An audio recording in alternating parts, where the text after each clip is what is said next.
Hello everyone. If you like what I'm doing here, please consider subscribing, liking, and commenting. It would really help the channel out quite a bit. Thank you very much. The CBS Radio Mystery Theater presents...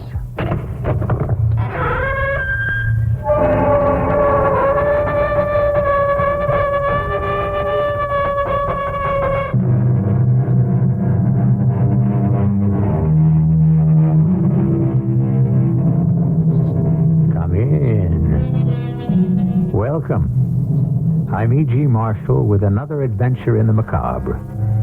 I'm a collector of stories about experiences which are out of the ordinary and which most of us would prefer to avoid.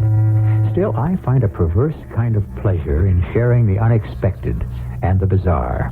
It purges my own concerns about the unknown. And there is so much that is on our planet and in the universe.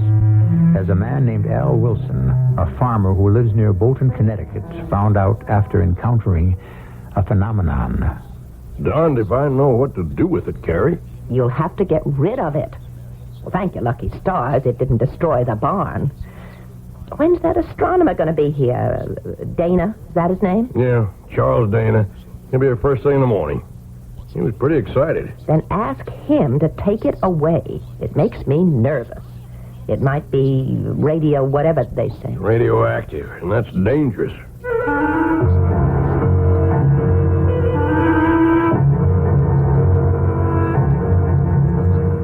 Our mystery drama, The Meteorite, was written especially for the Mystery Theater by Roy Windsor and stars John Beal. It is sponsored in part by Sign-Off, the Sinus Medicines, and General Electric Citizen Band radios. I'll be back shortly with Act One. If you'd really like a big car, but you really think you ought to buy a small car, maybe what you ought to buy is a mid-size car. To be specific, a Buick Century Custom. The Century Custom, you see, offers a lot of the room and comfort you look for in a big car. And the trim size and the V6 engine give you a lot of the benefits of a small car. But the Century Custom has one more thing going for it. It's a Buick. And no matter what size car you're looking for, you just can't do much better than that. In a distant land lives a little girl named Mary Lou, one of the lucky few. In her world, starvation, disease, and despair were facts of life. Now, thanks to Foster Parents Plan, she goes to school with clean clothes and enjoys decent food and medical care, benefits shared by her whole family. Become a foster parent for just $19 a month. You may change the way you feel about the world, about yourself. Write for information to Foster Parents Plan, Box 402A, Warwick, Rhode Island, 02887. Now, True Value hardware stores can give you a feeling of power, even when you're far away from an electrical outlet. They offer a wide selection of True Test extension cords, like the 12-foot flatline safety yellow extension for just $1.29, and a 25-foot flatline 3-wire cord for only $3.79. True Value hardware stores also offer a complete selection of True Test extension cords for your heavy-duty and outdoor power needs, all designed for safety and durability. Get a feeling of power, even when you're far away from an electrical outlet, with True Test indoor and outdoor extension cords from participating True Value hardware stores. No matter where you live, you'll find a True Value hardware store nearby to serve you. True Value hardware is more than just a name. It's a way of doing business that means True Value.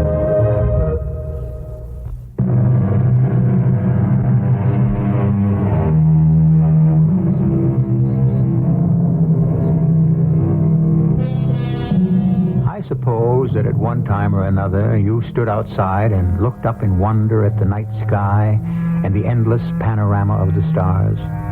We've landed men on the moon, and we've sent space rockets to circle Mars. But as we learn more about the universe, we learn how little we really know. It is infinite. Emerson wrote, "There is no chance, no anarchy in the universe. All is system and gradation. Every god is there sitting in his sphere." True? Al Wilson didn't know it when he and his wife returned from evening service at their church, but he is about to find out.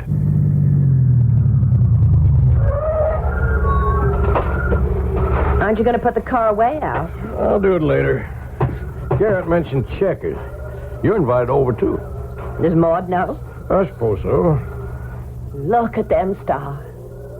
My goodness, what a fine night. Glad I brought in the rest of them tomatoes. Yep. We'll have frost tonight. Al, look left above the barn, way up in the sky. See?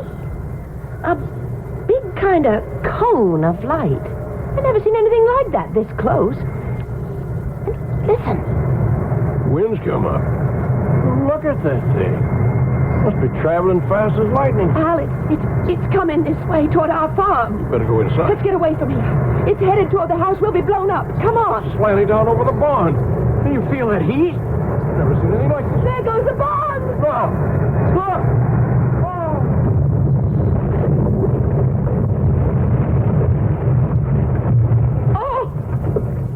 Oh, Lord. Thank you, Lord. It missed. Oh. Buried itself in the far pasture. Never in my life. Are you all right? I've never been so scared in my life. It could have destroyed everything else. Look out there. Look at that cloud rising from it. Oh, I've got to tell Garrett. We'll take a look at it. No, you won't. I don't want you going near that thing, and Garrett either. How do you know it won't blow up? Just a burned-out chunk of rock, Carrie. But it exploded once it hit the ground. Well, sure, because it was red hot. Now it's cooling off. There's no danger No, now. you come into the house. But Garrett will want to Then know. telephone him. I won't have either of you prowling around that thing tonight. Well, okay. I guess it can wait a little morning. I'm a little leery of it myself.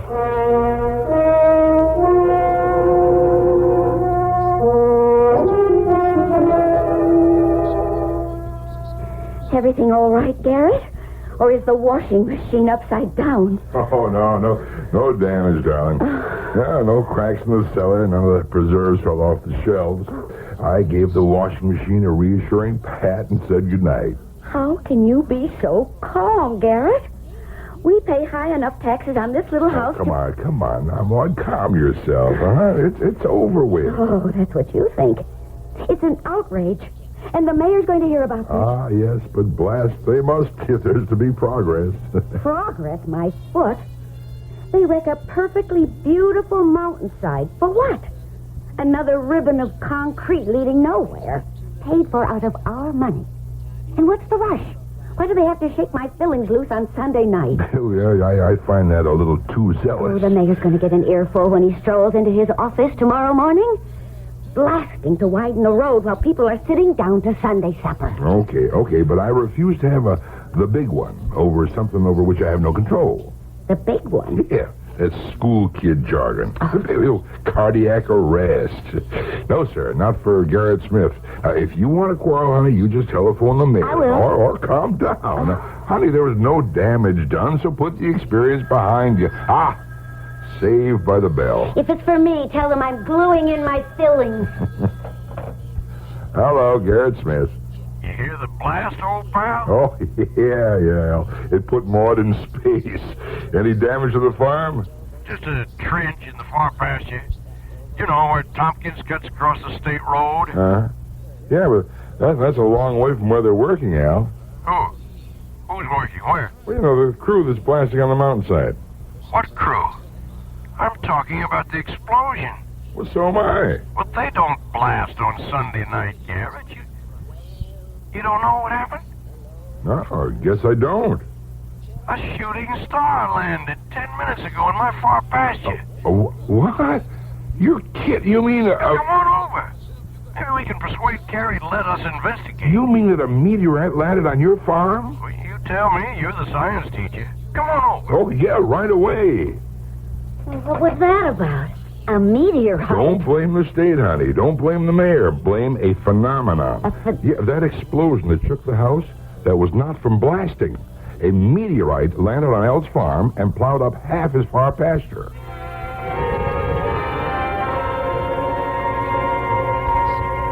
Carrie, how terrifying. I tell you, my legs turned watery. I yelled at Al to run, but I couldn't, and he stood there wide-eyed. Marvelous. All that's marvelous is that it didn't hit the barn or the house. It hit, and then what? Well, the air got warm all around us, and steam came up from the thing. Is it a falling star, Garrett? Well, that's what most of us call it, but the proper name for it is meteorite. It comes, from outer space. So do lots of funny things. At least some people think so. Yeah, including me. Mm-hmm. Yeah, no, really, I'm serious. Now, flying saucers, for instance, they are fact. No, but we won't argue about that You now. believe that stuff, Garrett? Absolutely. Well, I'm glad I don't. There's enough just around the farm to make me watch my step. I don't need funny little creatures that look like toadstools peeking in through the bedroom window. Just what is one of these meteorites? Well, it's burned out rock. See, it broke loose in outer space and out of the orbit of its own planet, and then it just kind of flew loose. See, once in a while the gravity of Earth pulls down fragments and they land here and there. Now, most of them burn out in the sky. They look like, streaks of light. On fire from friction. Yeah, exactly. So the chances of one reaching Earth are very small. Well, we've got one, and it's no rock. It's a big, long thing. Looked in the sky like a missile, like a torpedo. Huh. Incredible. I mean it. I don't know too much about meteorites, but I know who does. Professor Charles Dana at the State University. I studied under him. Al, you know what you ought to do? Well, all I want to do is get rid of the thing. No, Dana's your man. Now, why don't I try to reach him? He'll want the meteorite for the astronomy lab. He's welcome to it. Just tell him to haul it away. Right. First, now don't flip out, Carrie. First, I've got to see it. But if it explodes... Well, how can it explode if it's just a rock? Didn't I tell you so? Why don't you and Maud come along with us? No, thank you. You two play space cadets. Carrie and I will needlepoint. Al, you're going to be famous. Sure. Maybe they'll name the thing after. Garrett, is there any danger from, radioactivity or disease or anything? No. Maud, not from the little I know, anyhow. Now, we won't go too close to it, so just don't worry. Oh, we won't be long. Set up the card table. We'll play some bridge when we get back. Gives me the creeps, Carrie. I feel the same. There's something eerie about a thing coming down from outer space. Makes you wonder what's really up there.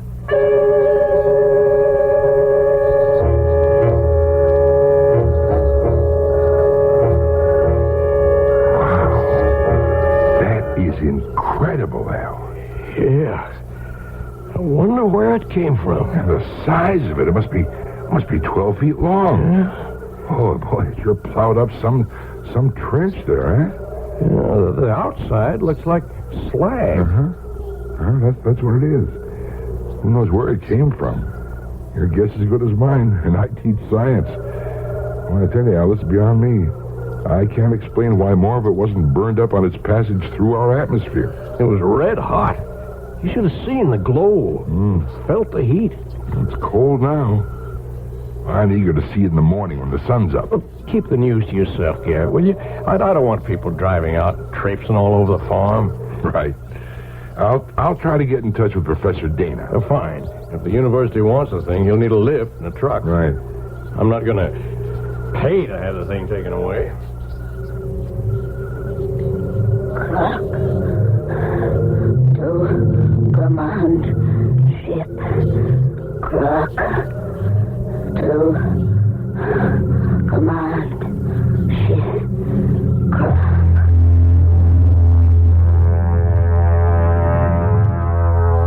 Open the window a little more, Al. It's warm in here. Or get rid of this top blanket. What? Warm? Oh. Why'd you wake me up out of a sound sleep? Open the window. It is open. Open it more. It's stuffy in here. And come back to bed. Oh, boy. Cold out there. The frost looks like a light covering of snow. I can see the meteorite real clear. Garrett's crazy, and he makes you that way. Oh, no kidding, Carrie. It is kind of impressive. People don't have a meteorite land near them every week in the month. Garrett said only about 1,000 have been recorded. And come to bed. Maybe I ought to keep the thing. Invite people to come see it. That Professor Dana will be here first thing tomorrow. Now, come on, get some sleep. Okay. Carrie, Oh, my stars, what is it? come here. What? What's the matter? Look out there. See the meteorite? Oh, sure. You see what I see? Well, I don't... It looks higher. It's changed. So what? Oh, this floor is like a slab of ice. You know why it's changed? Take a careful look, Carrie. Good Lord. You see it? Yes, I do. What does it mean? I don't know. But it's opened up.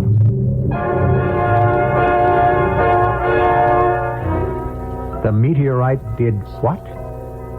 Opened up? The Wilsons are steady people, so we have to believe what they see.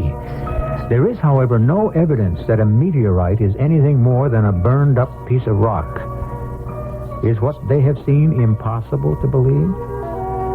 Impossible is a slippery word, hard to pin down. More about this phenomenon when I return with Act 2. This is Howard Cosell introducing the one subject about which I cannot speak with authority, CB Radio, but I'm not alone. Therefore, for everyone who hungers for knowledge, I question General Electric. Their answers make it apparent why GE is expert in CB. Listen to the words of Jim Tillman, GE CB Engineering Manager. Jim, give me one good reason to buy GE CB. Performance, Howard. A hackneyed phrase. Be specific. Okay. There's been much speculation that 40-channel units have less power than 23s. However, GE's 40-channel models are engineered for maximum allowable power and exceed FCC guidelines on interference. Maximum allowable power? Sounds like my good wife, Emmy. But seriously, Jim, it argues persuasively for GE CB. Performance, another reason to buy GE CB. This is Howard Cosell saying GE. That's more than you can say about any other CB. Why wait? Now there's no longer a reason to keep on waxing floors. You can have a genuine Armstrong Solarian no-wax floor for only 88 cents a square foot. That's right, only 88 cents a square foot for an Armstrong Solarian tile floor with the famous Mirabond wear surface. Mop it clean, rinse, and it really does look just waxed. And you don't have to pay for installing a Solarian tile floor because it's so easy to install yourself. Just peel off the paper backing from the self-stick tiles, place, and press. You've got yourself a no-wax floor. The special 88-cent price is available for a limited time only. Big selection of colors and patterns while they last. So come in now to these participating Armstrong dealers. Careful Carpets, 5321 North Harlem in Chicago. Al Gore Plumbing Supplies at 5220 West Cermak Road in Cicero. And J.R. Tyler's, 5101 West 111th Street in Althip.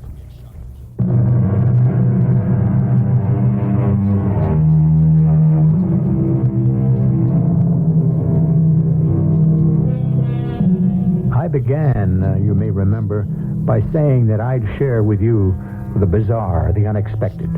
I've done so. A meteorite is a rare occurrence. I doubt if any of you has seen one except in a museum. But for Al Wilson and his wife Carrie, it is more than a piece of burned-out rock. Last night, a meteorite plunged through our ozone and, like a huge missile, found its earthly mark in Al's far pasture. That in itself was unique. So is the fact, if his eyes did not imagine it, that the meteorite opened up. It is 7 the next morning. Well, that'll be Garrett or the professor. You just finished your breakfast, Al. Well, bring him in. Either one of them for a cup of coffee. Morning, Carrie. He's in the kitchen. Come along, Garrett. Have a cup of coffee. Thanks. I suppose you've been up since 5 as usual. I have. Carrie lolls in bed until almost 6. Well, how'd you like my news? Well, I didn't believe it till I saw it for myself. From the road, it does look like it's opened up like a giant clamshell. You ever hear of anything like that before? No one has. Here's some hot coffee, Garrett. Ah, thanks. No sugar's on the table. What could it mean? Well, not much, I'd say. It cooled fast and cracked open. You going to be able to see this through with me? Oh, I wouldn't miss it, Al. Maud will telephone the school at 8 and say I won't be teaching today. At what time is it, huh? A little past 7. Well, Professor Dana... He's here. A car's pulling into the driveway. I'll let him in, Carrie. You start some breakfast for him. Lots of smoked ham. That's great with fresh eggs. You took classes with Professor Dana? Mm-hmm. 2. I was a science major. Good morning, Mr. Wilson. I'm Professor Dana. Yes, Professor. Come right in. Yes, thank you. Just put your coat over here on the newel post and come out to the kitchen. My wife, Carrie's stirring you up a real farmer's breakfast. Wonderful. And Garrett Smith is with us. He's my neighbor and my best friend. Oh, and once a student of mine many years ago. Hello, Professor. You probably won't remember me. Oh, indeed I do, Garrett. It's good to see you again. Good morning, Mrs. Wilson. Good morning, sir. Have some coffee while the eggs are frying. I'll do that. Garrett, as I recall, you were going to become a research biologist, but love sweet song. That's right, Professor. I got married, and I've lived happily ever after. Al, tell Professor Dana what happened. Well, sir, the thing, it opened up. The meteorite opened? Yes, sir. Garrett says maybe it cooked real fast and cracked open. He could be right. Still, a meteorite is fused by the tremendous heat it generates. So, offhand, I find it hard to believe that it cracked open. Well, the whole thing is hard to believe. You'll haul it away today, Professor? Oh, yes. The lifter and truck will be here later today. We'll have the meteorite on its way to stores before 6 o'clock. Here you are, Professor. Smoked ham. Wonderful. Everybody likes it. I'll be glad when the thing's off our property. It gives me a funny feeling. Yeah, I understand. It's rather awesome, isn't it? Oh, go see it. All 3 of you fidgeting. There'll still be coffee when you get back. Go along, all of you.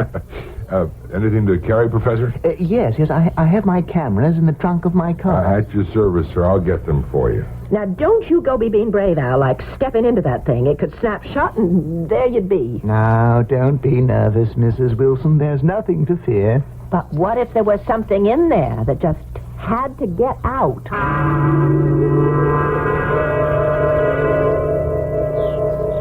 What? You say it's not a meteorite, Professor? It's something much more important. It's a space capsule. I don't get it. Neither do I, but look. Look inside. You see the struts and the pane of glass? A space capsule, but from where? Let's take a look inside. Give me the camera with the strobe light, Garrett, please. Yes, sir. Al, this is a nightmare. You suppose some lunatic was experimenting with some kind of missile? That this thing was shot from somewhere and wobbled around and then just came down here? I don't know. Good Lord. There's something in there. Shine the flashlight into the interior, Garrett. I see it. Al, take a look. It's some kind of man. About the size of a 6-year-old boy, but with an old face and elongated ears.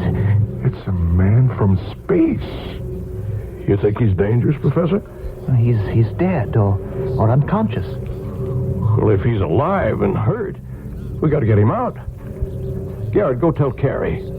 The professor and me'll get him out. Okay, wait till she hears about this. Oh, looks safe enough. What opened up was an escape hatch covered with slag. I'll lower myself. Hold up the hatch, will you? Right. It's sure cramped in here. Come on. Shit. Hey, he's alive. Look. Come on, pal. We'll get you out of here. Lift out his head first. Oh, he's real light. I've got him. And here I come. A miniature man. What a discovery. This is clock to come out. Did you catch that, Professor? barely. It's some kind of signal. Well, how come it sounds like English? It's beyond me.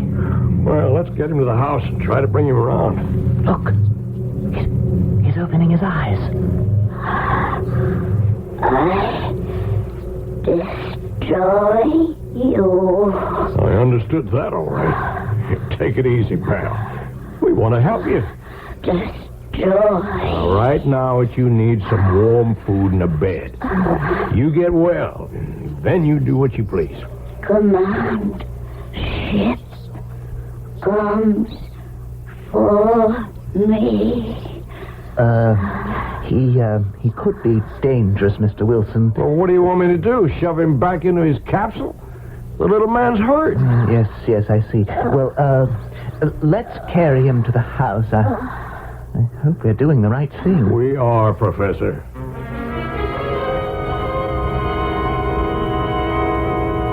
You're worried, aren't you, Professor? Yes, this should be reported to Washington. Well, let's wait a while. I don't want an army of scientists swarming all over the place. Yeah, but this Kruk, if that's his name, he could bring us knowledge of an unknown world, Al. The planet he comes from, space trips, hundreds of things. A view of the universe from millions of miles away. Swell, but I'm not going to have him hammered at. The little man is sick. And, after he's well? I don't know. That's up to him. Anyway, you heard what he said. Yeah. Destroy. And something about a command ship. Professor, what do you make of this? I can only guess. Kruk was in a manned capsule. His mission? I've no idea. Sophisticated exploration, perhaps. Something went wrong with his ship. He got caught in the Earth's atmosphere. The capsule went out of control. As it came down, it began to blaze. It's incredible that it didn't disintegrate. What about that command ship? Oh, that's easy, Garrett. Kruk expects to be rescued. And you got him right here in the house. Because he's half dead. Carrie's trying to shove some life back into him now. He kept saying, destroy you. For safety's sake, I think Kruk should be removed. Where to? Back to the capsule. I'll truck the capsule and him back to stores. Sorry, I won't do it. The capsule is yours. Kruk stays here until he goes home. I'm going to see how he is. Well, what about the police, Garrett? Well, it's a small force, Professor. Not much protection against whatever you're thinking. I sympathize with Mr. Wilson's feelings. He's a decent man, but he doesn't realize the scope of this discovery. Kruk could open up a new world to us. Well, look, why don't I speak to somebody in space control? Ask them to send a man down to see the capsule and meet Kruk. Yeah, Garrett, you're risking a friendship. Well, I'll chance it if you can postpone picking up the capsule for a day or so. No, that's easily done. Good. Then that's what we'll do. And you, sir, you are my house guest. That's very kind of you. No, it'll be an honor. Well, I think your suggestion is sound, Garrett, but you'd better tell him about it. Yeah, after the person from space control arrives, not before. You can't crowd a Connecticut farmer like Al. This is his land and his home, and nobody better forget it.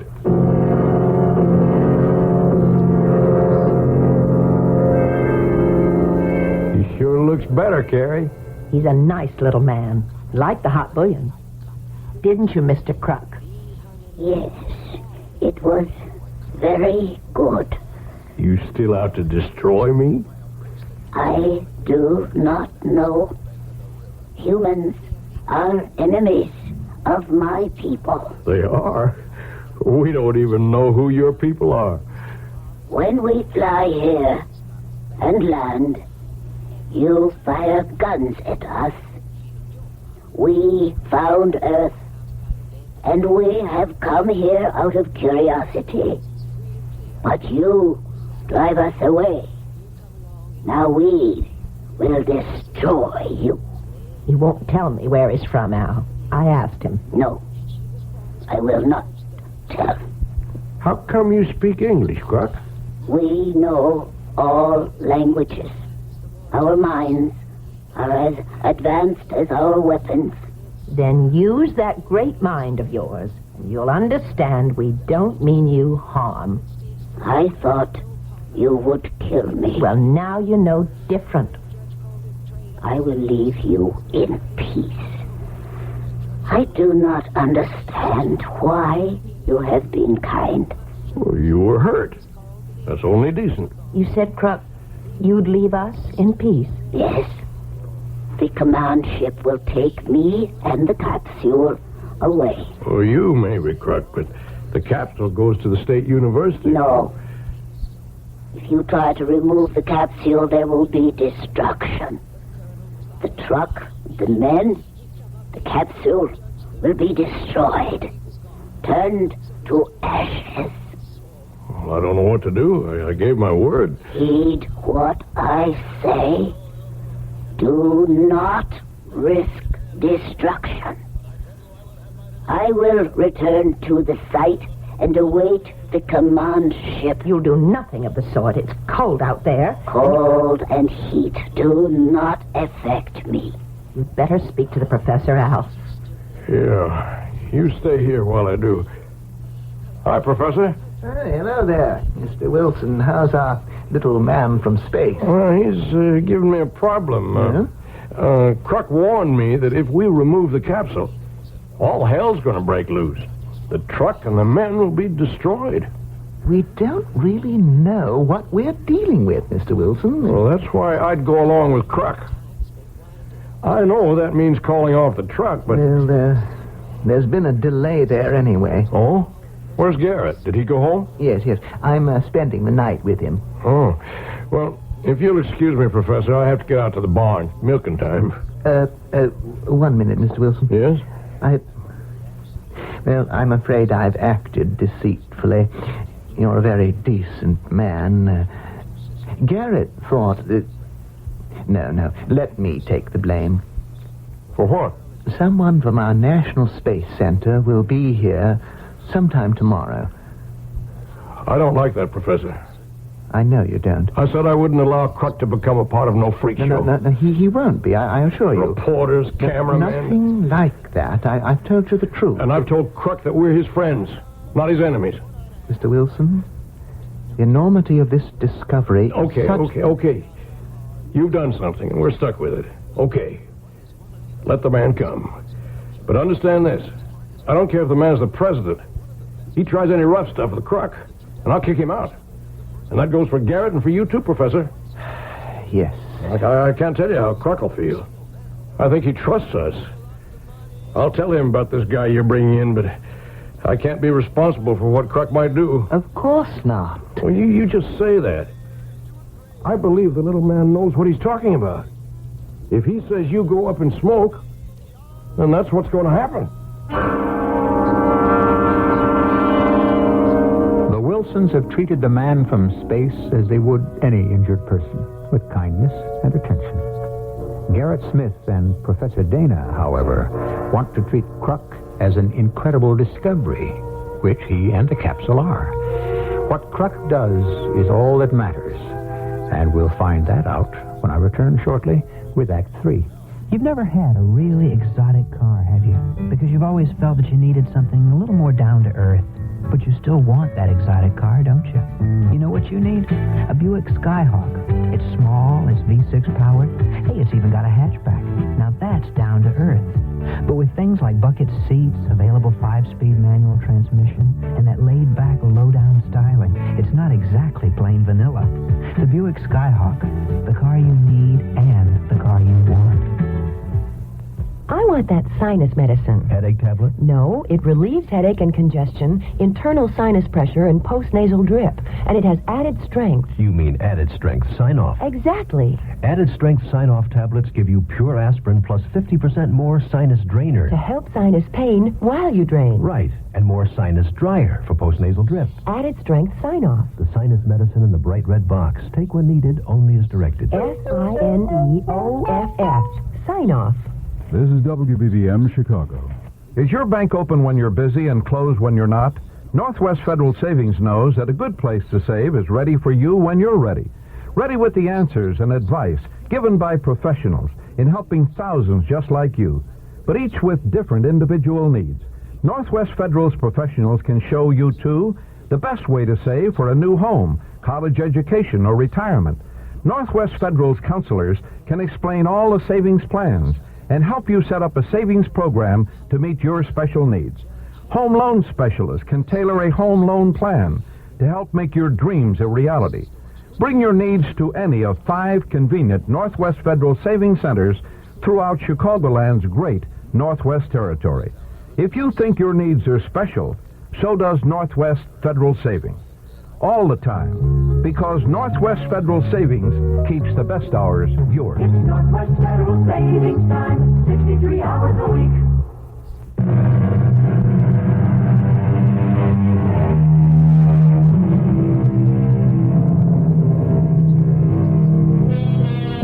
When our minds turn to the universe, we fantasize and give up. Reports of flying objects make news, but no one takes these science fiction occurrences too seriously. So it was with the Wilsons, until accidentally they had a visitor from outer space, a small man-like creature named Croc. Thank you for telling me, Mr. Wilson. Oh, it won't be so bad, Croc. The guy just wants to ask you some questions. And the man will arrive? In the afternoon, I'd say. The truck's supposed to arrive later. Why did your friends not have the truck arrive today? Guess they took you seriously. I told them what you'd said, that the truck would be destroyed. That will happen. You know that? Yes. I have given you the warning. It is arranged. Your men will try to remove the capsule, and the ray will reduce the truck to ashes. But not if they don't touch it. They will. Yeah, I believe what you're saying, Crook. I have been in touch with the Space Command. The ship is on its way. How do you know that? I returned to the capsule and sent my message. You did? When? I've been with him all the time, Al. I assure you, I have talked with my people. I guess I'd better tell them to stand off. Yes. Now that's settled. Now you rest, Croc. What you see of me here will rest. Thank you. Close the bedroom door, Al.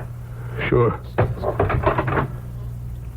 What do you think he meant by that, Al? Who knows? I got time before supper to drive over to Garrett's? Get back in half an hour. It won't take me that long. Don't be nasty to him. You're good friends. Okay. But I don't like his interference, and I'm going to tell him so. And warn him and Dana. You went behind Al's back. Well, not really, Ma. The professor told Al. Because he felt guilty. Garrett, I can't believe you'd do such a thing to Al. Well, there's no harm done. But you were planning to have some man walk in from space control and... Mrs. Smith, if I may, Garrett and I have genuine respect for Mr. Wilson's humanitarian feelings about the little creature from space, but he does not appreciate what a monumental discovery this is. The space capsule could advance our flight technology by light years. I mean it, darling. We have to have this knowledge. We owe it to our country, and Al says we're supposed to do nothing about it. He also says that if you interfere, Crux people would kill you. Oh, it's lucky all of you aren't dead now. I'll bet you would be if Carrie hadn't nursed this creature back to life. It would be a shame if we don't learn all we can from this incredible event. Well, what do we do, Professor? Warn the man from Space Command. Possibly we can control his eagerness. Garrett, I believe Al. If he makes one pass at Croc, so long. The little creature's defenseless. He's so small, you could stuff him in a suitcase. Hardly. And you'd say he's defenseless?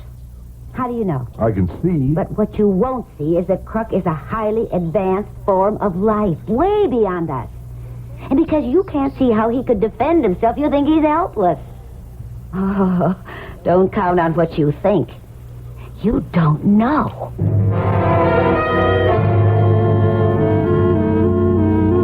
A mighty good supper, Carrie. Croc liked it, too. It took him a tray. It's funny. I don't think of him as a little man from outer space, but Like a guest who's got sick and I'm taken care of. And he isn't even human. Well, he responded to kindness. Most living things do. Now, you're sure you weren't nasty to Garrett and the professor? Of course not. I did tell Garrett to learn to mind his own business, but mostly I warned them. They take you seriously? They thought I was talking through my hat. Well, Maud will pound some sense into Garrett's head.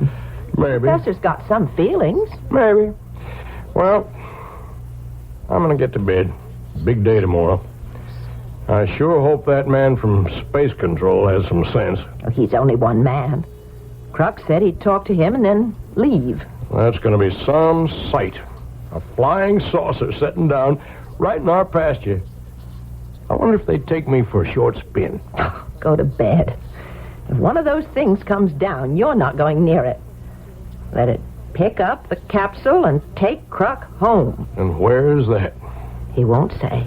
Only it's out there, where the stars begin. And what's beyond that? Huh. Even Kruk doesn't know that.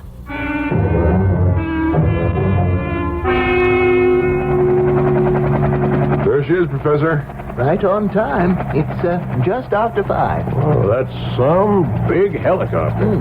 Oh, the pilot sees us. Yeah, it's almost down. Come on.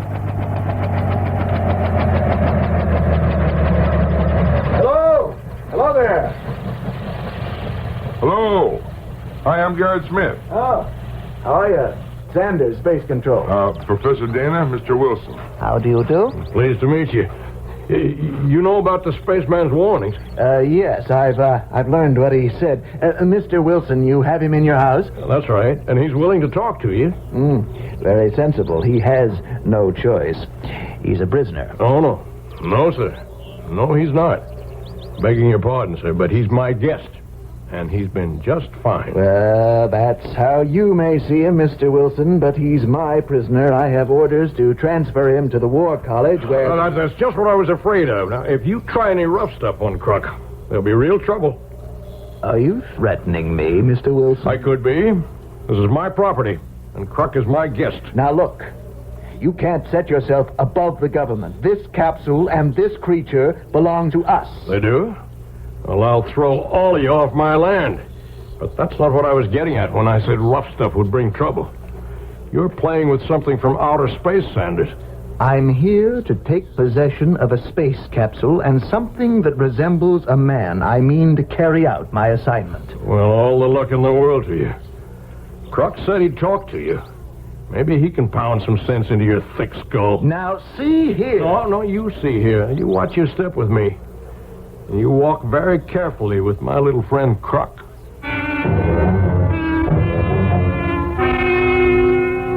You are from your Space Control. Yes, who are you? I am called Kruk. I am from a distant planet. Its name is of no importance. It is to me. That may be. How did you reach Earth? In my capsule. Mm-hmm. What was your mission? I am an explorer. Who are your people? They are like me. Yes. You have conquered space travel. We have explorers everywhere. Why did you come to Earth? I did not intend to. I went off course. Your capsule caught fire and landed here. That is right. Come with me. You are making a grave mistake. I am obeying orders. You understand that? I understand orders. But I do not obey yours. Mm-hmm. This is a gun.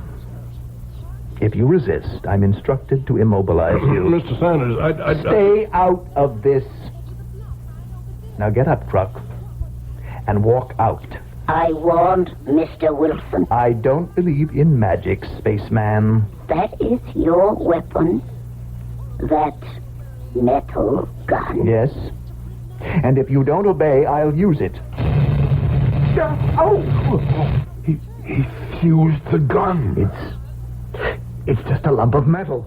Can you use it now? Mr. Sanders, leave well enough alone. I don't know what Kruk did, but... Each one, like me, possesses a powerful ray. More powerful than your strongest current.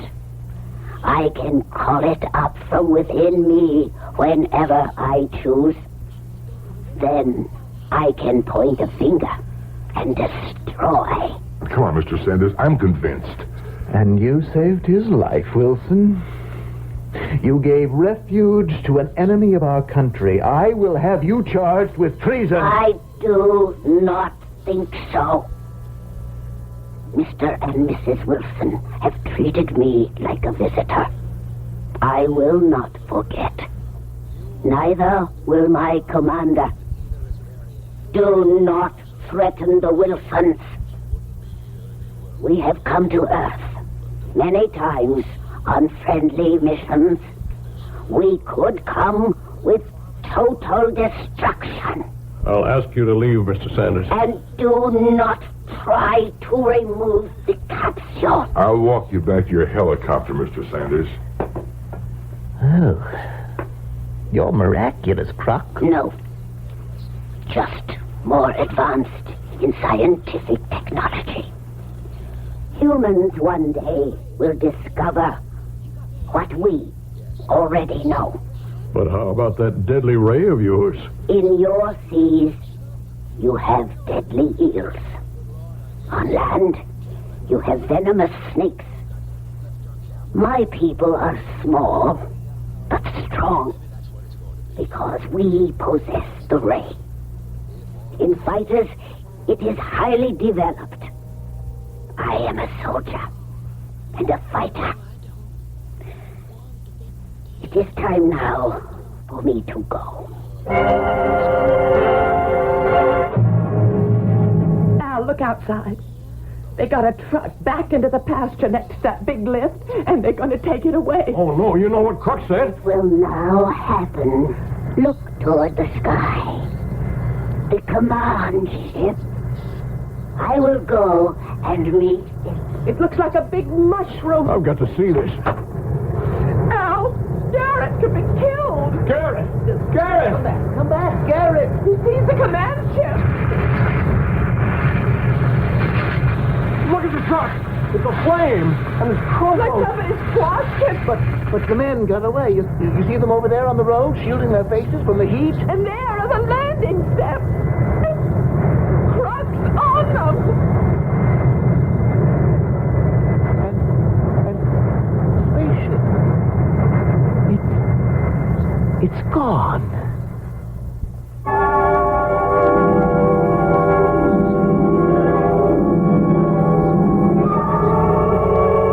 I can tell you that along with the lifter and the truck, the space capsule was turned to ashes.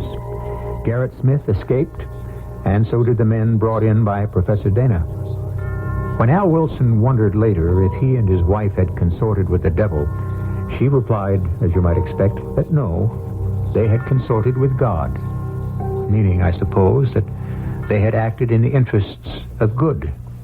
I'll return shortly. We know a mover who knows about moving. We're going to a new hometown. He cares about the treasures he's packing. With Allied Van Lines, we're safe and sound. Allied Van Lines, our people care. More families choose us to get them there. Moving with Allied Van Lines, the most trusted in the world. I'm Jack Shang, president of Allied Van Lines. I want you to know that all of the people at Allied have made a personal commitment to make your move go smoothly. Our moving counselors, packers, van foremen, and agents are proud that more families choose Allied than any other mover. They're dedicated and committed to doing the best possible job for you. Allied Van Lines, our people care. More families choose us to get them there. Moving with Allied Van Lines, the most trusted in the world. See the yellow pages for the Allied Van Lines agent near you. Adolf Hitler never even knew the name of the man who caused his defeat. The man who masterminded the international intelligence network that halted the Nazi war machine. Read William Stevenson's A Man Called Intrepid, The true story of the most decisive secret operations of World War II and the super spy who controlled them. A Man Called Intrepid, the big bestseller from Ballantine Books, where paperbacks are sold. If you read only one thriller this year, make it A Man Called Intrepid. Touch a hungry world. Catholic Relief Services touches the homeless, the starving, the disaster victims of the world. This past year, Catholic Relief touched over 20 million human lives with self-help and relief programs in 80 nations. Earthquake victims in Guatemala and Italy, war refugees in the Middle East. These and others all felt the CRS touch. Touch a hungry world. Support Catholic Relief Services. New York, 10022.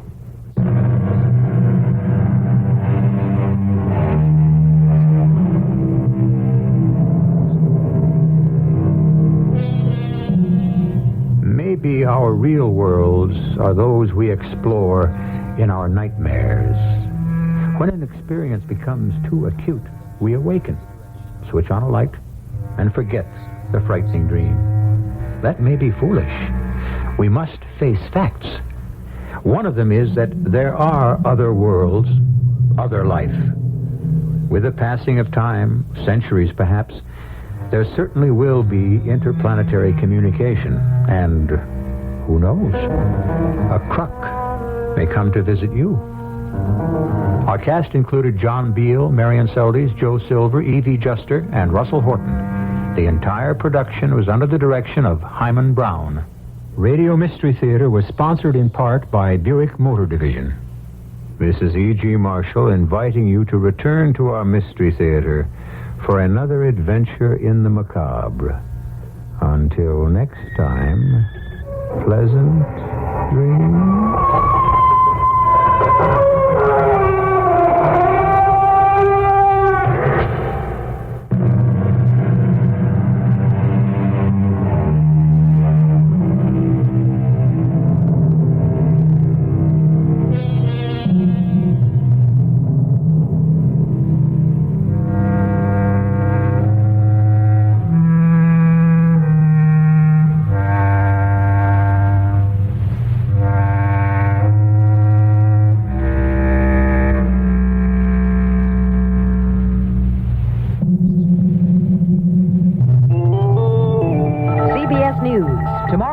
The second of two Soviet ships seized for violating U.S. fishing laws will arrive in Boston Harbor under custody of the U.S. Coast Guard. Federal officials say they are examining the logs and records of the first ship, a fishing trawler, before deciding on charges. I'm Rita Sands reporting on the CBS radio network. The State Department is urging the Soviet Union to prevent further violations of U.S. fishing laws to avoid worsening bilateral relations. Former President Gerald Ford tonight said he felt the administration acted correctly in seizing the Russian ships, saying, in effect, we made a law and it's got to be enforced.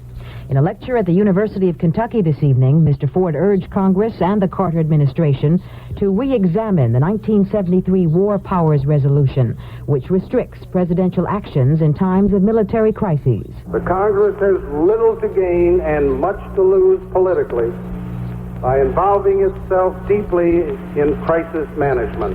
If the crisis is successfully resolved, it is the president who will get credit for the success.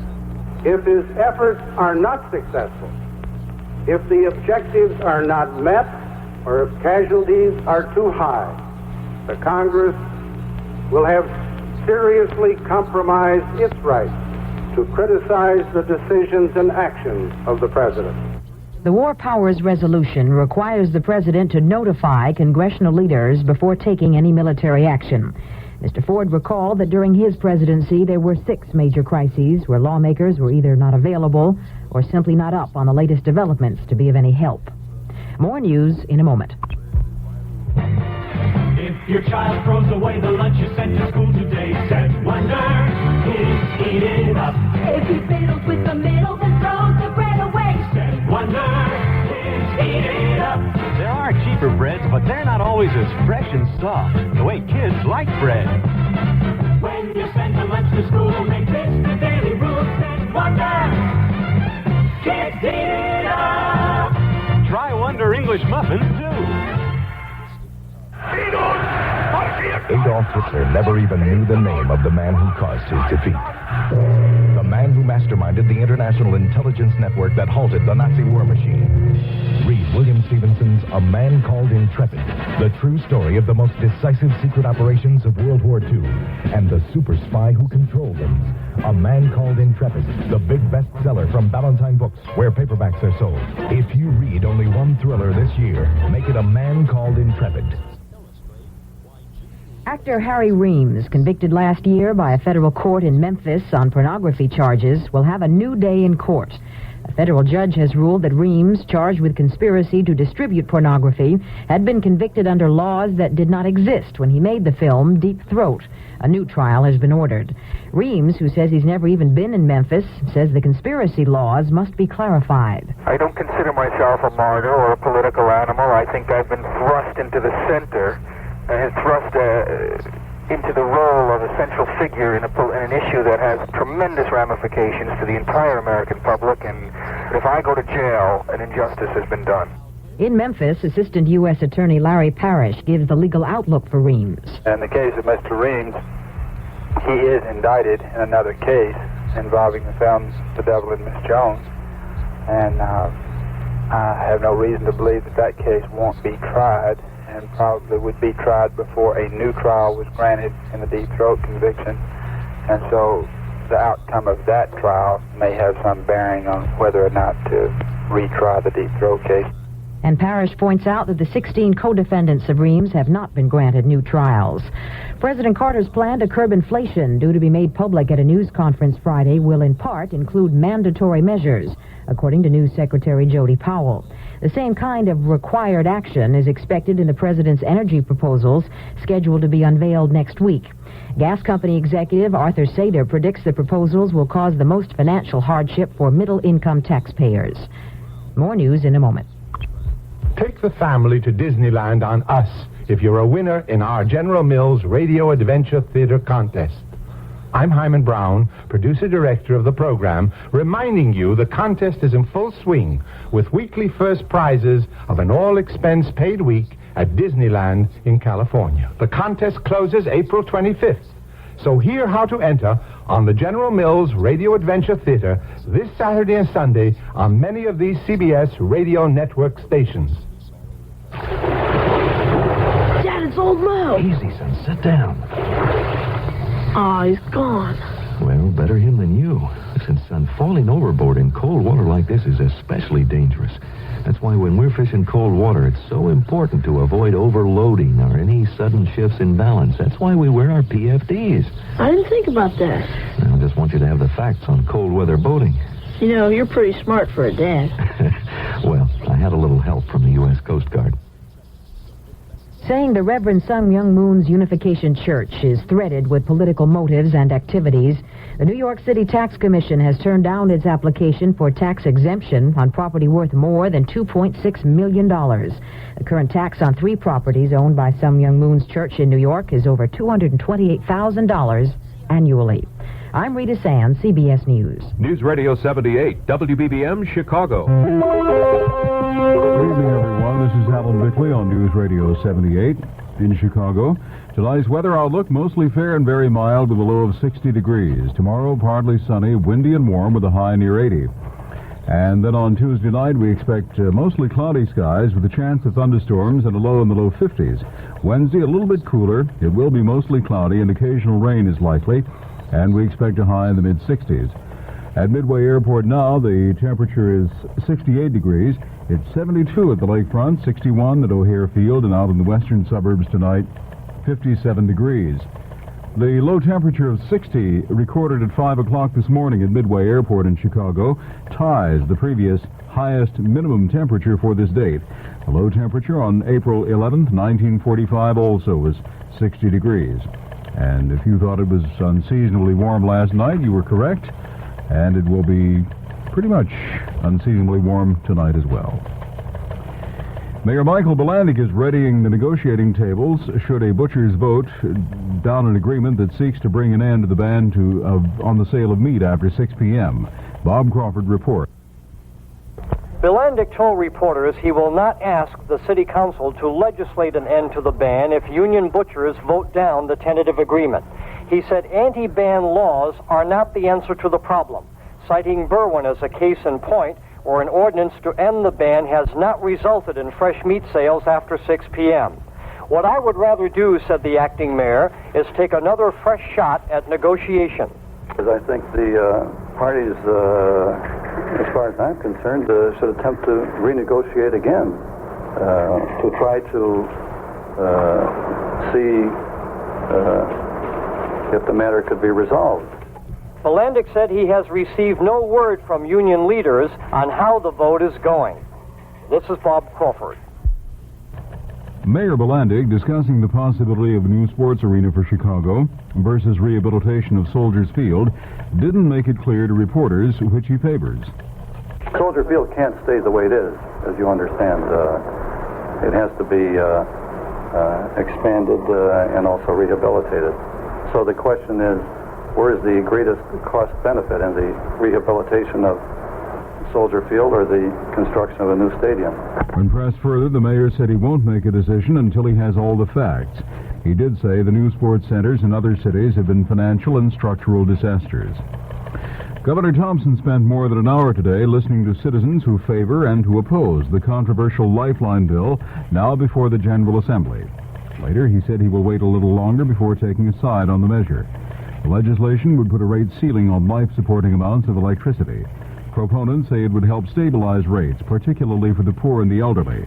50 representatives of businesses, utilities, senior citizens, and consumer groups showed up to voice opinions. I'll have more news in just a moment. The following is a paid political announcement. Some may ask, who is Harold Washington and why is he running for mayor? Well, you know more about me than you think. You know that in Illinois, Dr. Martin Luther King's birthday is a legal holiday, that Illinois has the strongest fair employment laws in the nation, that Providence Hospital was saved by a $15 million grant. If you know this, you know Harold Washington. I sponsored those laws, serving as your state senator in Springfield.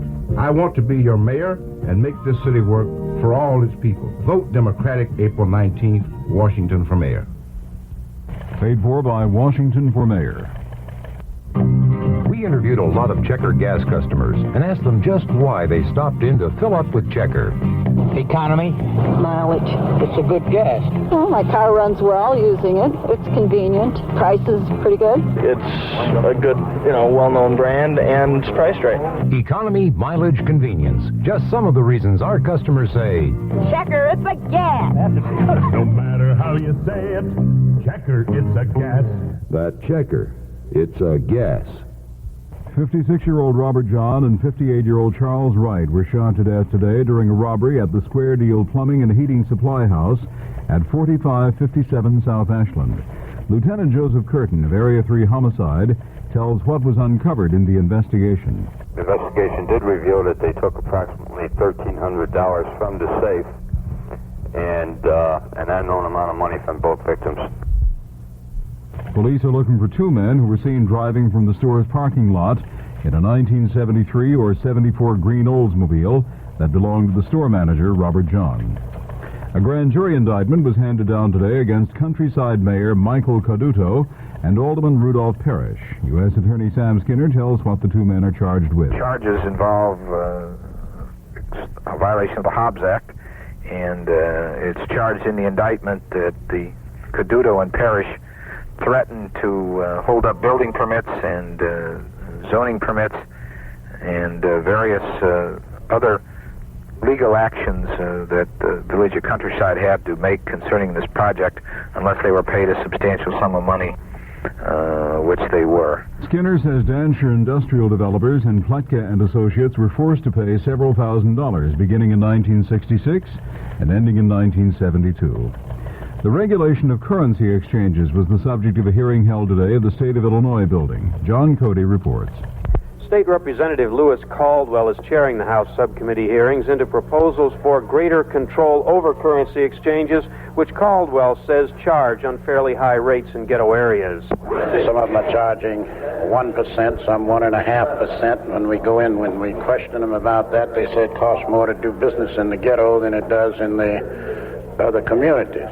So we need to have an established fair rates where the industry can make a fair profit but not exploit the people. So that's what that bill is directed toward. What about that argument that it does cost more money? Is that a valid argument?